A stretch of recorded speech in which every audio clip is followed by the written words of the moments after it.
Oh, well, hey there. I know that I've been coming on here and talking about how this is a time for us to be figuring ourselves out, but we aren't the only ones who can and are majorly benefiting from this downtime.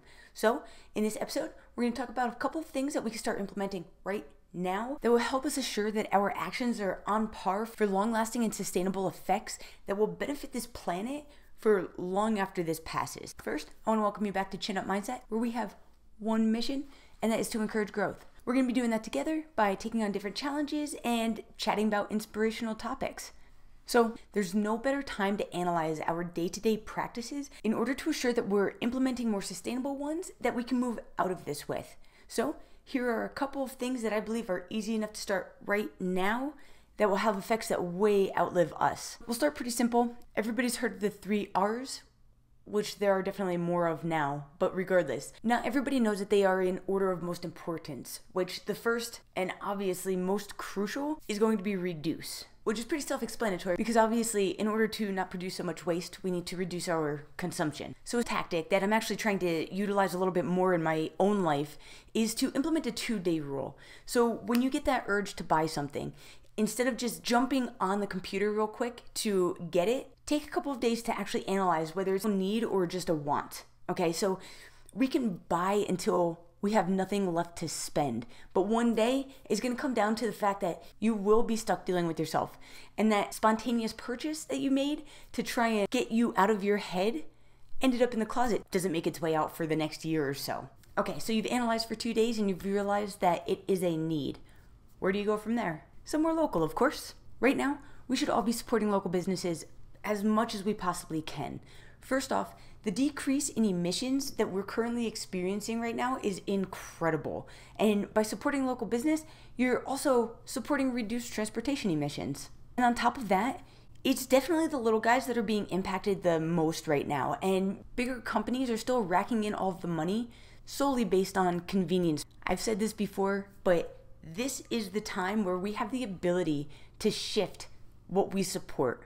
So with our money, if we choose to support local businesses and stand strong behind them, it could have such an unimaginable effect societally. Not only will our money be going to the people and families that need it the most right now, but in the bigger picture, we can be supporting somebody's passion, which completely ties into taking this time to figure out what you love.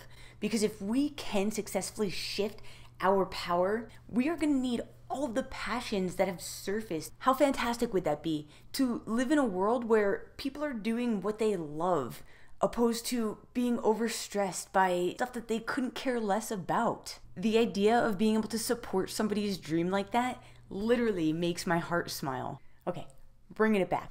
Another huge component of our emissions issue is the meat industry. And if you haven't had a chance to watch my call to action video, I recommend giving it a go. It isn't necessarily about eating meat, but I do dive into the impacts of the industry. So all I'm gonna say on this one is to be adventurous, okay?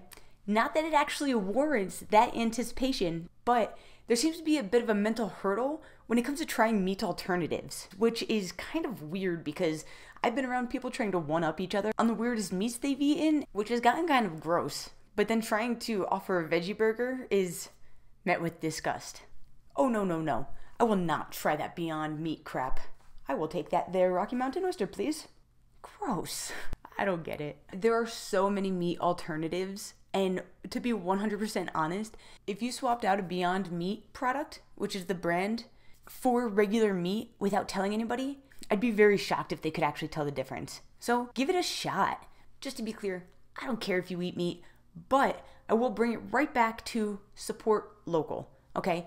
The closer to home you can eat, and that's regardless of whether it's produce or meats or whatever, the more positive impact you'll be making environmentally. So moving on, I know that you're all recycling already, so there's really no reason to go into the perils that that particular industry is facing right now.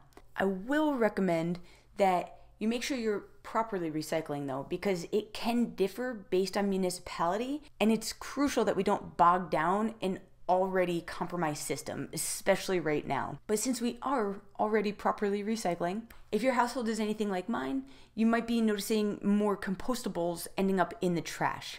Not only is starting a compost bin great environmentally, but it could also be a really fun family project that could potentially grow into a love for gardening.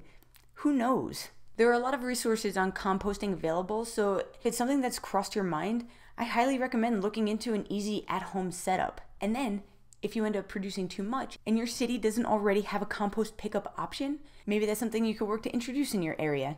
And on that note, if there is something that you feel should be implemented in your area, you probably aren't alone. So try and gauge interest on a platform like Nextdoor or Meetup in order to get like-minded people together.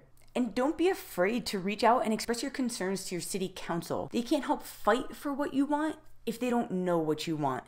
So let them know that's what they're there for. So there you have it. I could have easily gone on, but for your benefit, there is a very short list of just a few out of thousands of potential things that can be done at home in order to make a substantial difference. We're seeing some incredible things happen environmentally since we haven't been romping around doing our destructive thing. So let's work together to make sure that our actions now are aligned with the vision of the future that we have. And if you have any ideas or suggestions that weren't mentioned in this video, please drop them in the comments. I would love to hear them.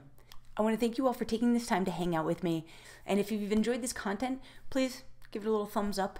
Don't forget to subscribe and turn on those notifications so that you don't miss any future content. And until next time, keep nourishing that mind.